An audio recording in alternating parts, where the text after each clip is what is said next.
Hey y'all, welcome back. Today we're checking out 10 wildest news stories, events that could have only happened in Britain. Because they have replaced the baby Jesus in a nativity picture with a sausage roll. Welcome to WatchMojo UK, and today we're looking at various news stories or newsworthy events that couldn't possibly happen anywhere outside of the UK's borders. Some are considerably unique moments in UK history, but some, for us Brits, are just Tuesdays. It's a chicken place, so they should have enough chicken. Like, they should be able to store it. Before we begin, we publish new content every day, so be sure to subscribe to our channel and ring the bell to get notified about our latest videos. Y'all be sure to go to WatchMojo UK and like and subscribe, and if you made it 30 seconds into the video, maybe give me a like and subscribe as well.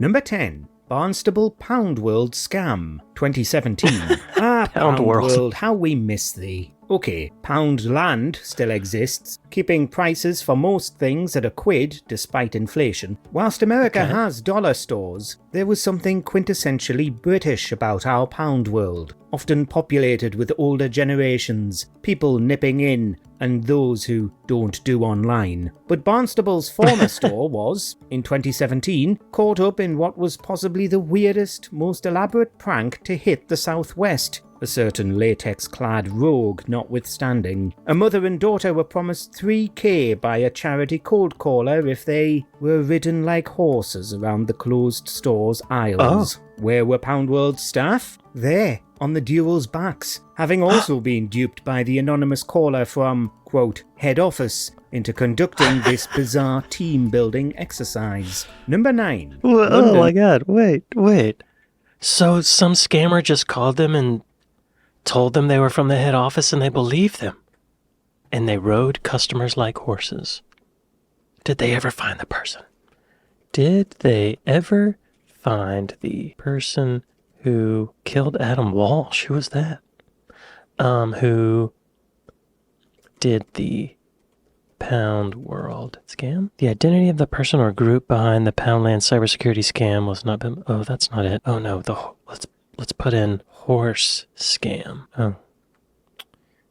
I guess not. Whenever I hear Poundland or Pound World, it makes me think of like a prostitution amusement park. This Poundland thing, yeah, I feel like this could have happened other places besides Britain, but I can totally see the polite Poundland workers taking the call and not wanting to question them, just being polite and saying, okay, we'll do that. We'll ride the customers like horses, no problem. Number 9. London's Great Stink, 1858. London, summer 1858. The sun shined, the heat burned, and the air stank.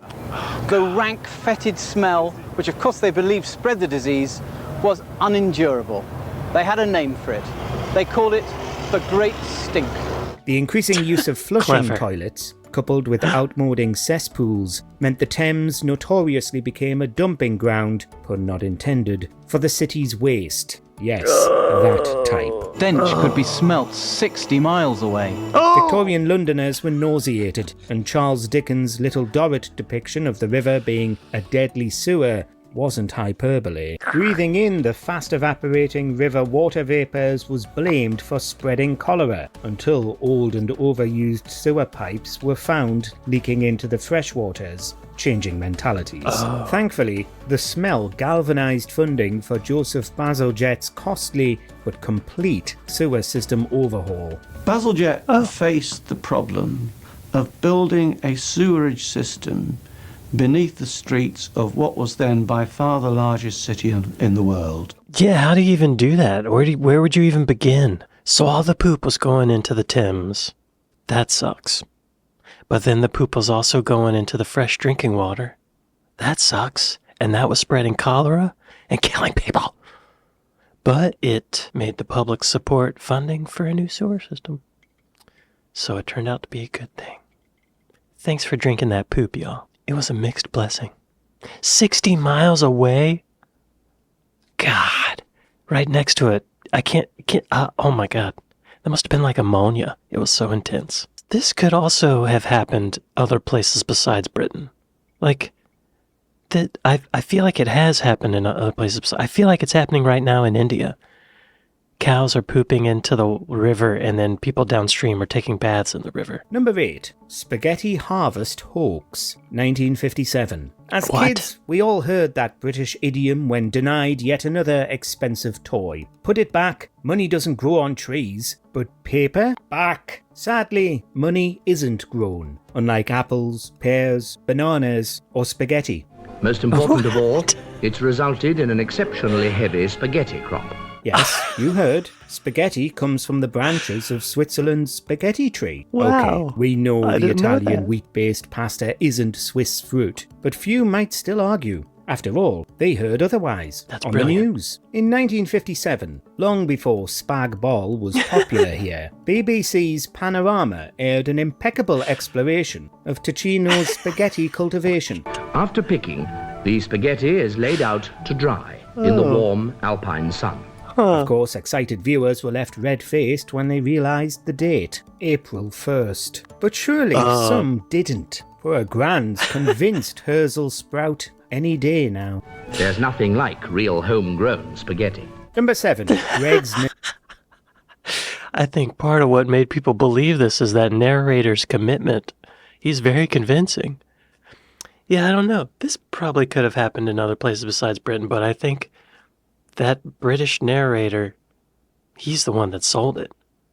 And somebody went through and put spaghetti in all these vines, these trees. That's dedication to the joke. Way to go.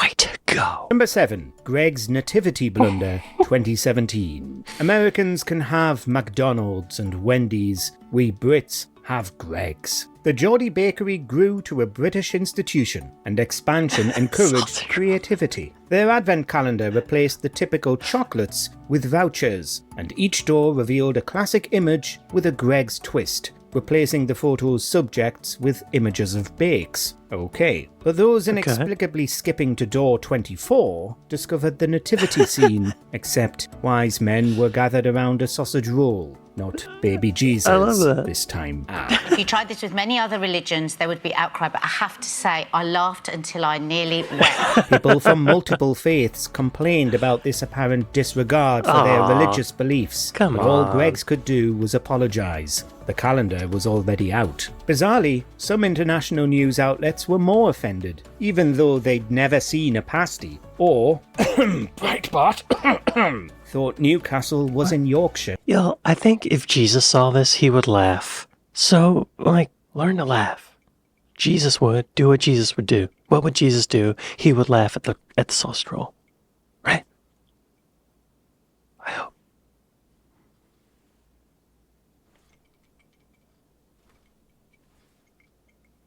He's everywhere. Except on the manger. Number 6. Scotland's Monster Shark, 1886. Scotland truly is eclectic in nature and culture. It has volcanoes, purple hills, tropical trees, and sharks. But before you cancel the fishing trip, these sharks stay within the warm Gulf waters of the Atlantic, around the Hebrides. Oh, and just in case your mind jumped to that great white variety from that Spielberg film, relax. These prehistoric throwbacks are much bigger. For Scottish fishermen, basking sharks aren't new and not exactly dangerous. Well, except for the giant one found off the Angus coast, which had 8 rows of teeth. In 1886, it was the subject of an exhibition. People who know their geography will quickly point out that this 31-feet behemoth must have been lost. Dundee is on the east coast. Number 5. Wait, KFC... What? I feel like you didn't give me enough information on that one. The monster shark, 31 feet. Wow. Basking shark. Basking shark. There you are. Okay, yeah. Second largest living shark and fish after the whale shark. It's one of the 3 plankton-eating sharks. Okay. Oh, but they said this one had 8 rows of teeth. And I guess that freaked people out. And in 1858, you don't know. You just read whatever the paper tells you, right? And you look at this drawing, you're like, oh my God, we're all gonna die. And you are, because that was a long time ago. You're already dead. Number 5. KFC loses the F and C and it's NOK 2018. Okay, backtrack. We actually love American fast food. Let's be completely honest. In the grand scheme of the culinary world, we don't offer a huge amount. Hey, it's quality over quantity. We defy any non-Brit not to love fish and chips or a toad in the hole. But we also do love our imports too, which probably explains why, in 2018, the UK practically invaded the United States when KFC, and you may need to sit down for this one, ran out of chicken. I've heard I had this. to go to Burger King. Yes, despite being in the acronym, there was not a fried wing or drumstick to see. Supply issues seem to affect most of the hundreds of stores nationwide, as hangry customers nearly ate each other. The crisis lasted a week, or for chicken lovers, 40 years. It does seem unbelievable, really, that all the chicken, there's farmers, surely there's enough chickens. Number 4, the beer flood. Apparently not. Something happened, right? There's probably a bird flu or something. What caused that? What caused that? Also, these people getting angry about chicken running out, that just goes to show there's something in that chicken that makes it addictive. What caused the KFC chicken shortage in UK?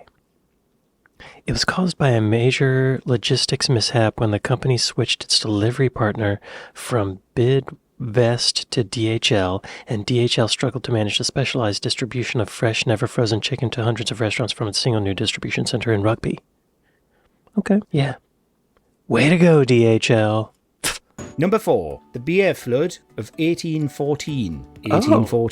We're not going to incite a transatlantic war of words on ales. So what if British beer is better? Or if American beer even exists? Alas, we jest. But it's no joke that we in the UK do love our beer. And for years there were breweries up and down the country, their distinctive yeast smell lingering in the air. But like many industries of the 19th century, brewing wasn't without peril. And in 1814, a tragic accident befell a London Moore & Co. brewery, claiming the lives of at least 8 people. A 23-foot vat holding 1 million pints of beer broke down, creating an unstoppable, devastating tsunami that raged outside into Tottenham Court Road and Oxford Street. Oh, Sadly, wow. as news spread, impoverished residents looted the flooded areas. Number 3, Oh, gross. Ghost Watch. Gross. They're out there with cups scooping up the beer off the gutters. That'll spread cholera too. Where was it now? Side into Tottenham Court Road and Oxford Street. Tottenham Court Road and Oxford Street. Show me on a map. Tottenham Court Street. Tottenham Court Street and Oxford Road. Oh, yes.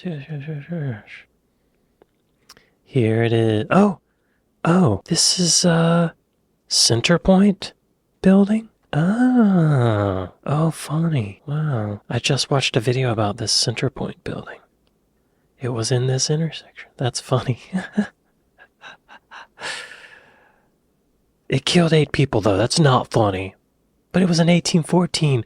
It's funny. Number 3, Ghost Watch Spooks Nation, 1992. We've already shown how far the BBC can go with its April Fool's pranks. Plus, the mockumentary style is something the UK does very well. Look at The Office, our version, obviously. Clearly, comedy disguised as real life works well. However, the 1992 one-off Ghost Watch, billed as an event, wasn't funny. In fact, for some, it was downright traumatic. The show, whilst filmed, presented a live ghost hunt, complete with special effects that falls between That's a bad Paranormal idea. Activity and Most Haunted. But the opaque nature of its promotion, with the BBC deliberately blurring the lines between fiction and reality, led to instances of very real trauma for some young viewers, with one so disturbed that they ended their own life. That reminds me of the War of the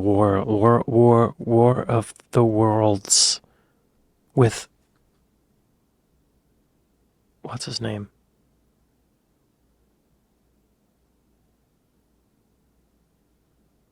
Orson Welles. Jesus. Wow, someone committed S-word because they thought this was all real. That's kind of sad. That would be terrifying. Number 2. Pretty much every local news story. Various. If we had a quid for every sensationalist story we saw in a local paper, they'd probably put it on the front page. Forget about big news exclusives in the national press. Our local rags are wild. Yes, Really? they cover lots of smaller, less stakes stories. Anything to justify people buying it. But we want to read what is essentially a mountain made out of a molehill, thanks to some banging sensationalism. Freddie Starr ate my hamster? So what, son? Croydon Advertiser broke how the toilet curse strikes again. Early customers found Boots closed? Crazy. How many can say they were there when Johnny Depp bought that bath? Get this, in Norwich. Hey, when Brighton and Hove Argus reported moth dies in shed inferno, we wept. That's Number gotta 1, be a joke. Big Ben. That's gotta be a joke, right? They're not seriously making those headlines, right? Moth dies in shed? No one's taking that serious, right? I can't imagine that. Number 1, Big Ben is late to the new year, 1962.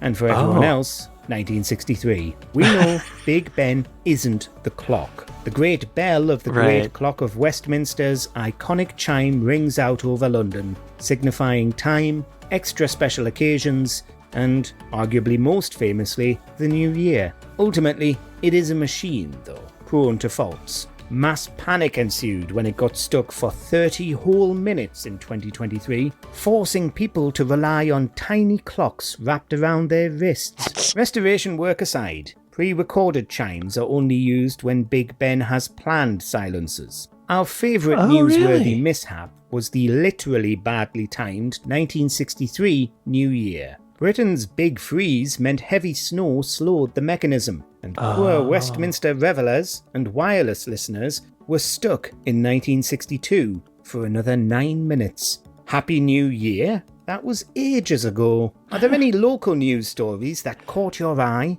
but when you read, you realised were definitely not as scandalous as you secretly hoped? Sound off in the comments below. Did you find it a little bit funny, though?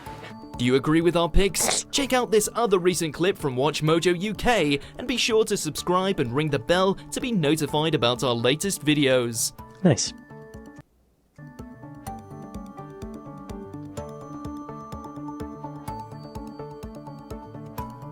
Y'all be sure to go to WatchMojo and like and subscribe. WatchMojo UK and like and subscribe. And maybe give me a like and subscribe here too. Well, these were funny, actually. I know people died in some, but death is funny too sometimes, right? We can laugh about it. I feel like a lot of these could have happened in other places besides the UK. The sausage roll one, no. The shark one, maybe. I bet this happened before other places. The KFC thing, that could happen other places. I don't know. That journalism one, the local news they story were there one. when Johnny Depp. Yeah, I don't know. That's might be a British thing. That could happen in America, though. I don't know what I'm saying. Cut this out. Well, these were actually really funny. Well, y'all, I'd like to thank my patrons. I'd like to thank my Buy Me a Coffee folks. Thank y'all for watching this with me, and I'll see you next time. Later.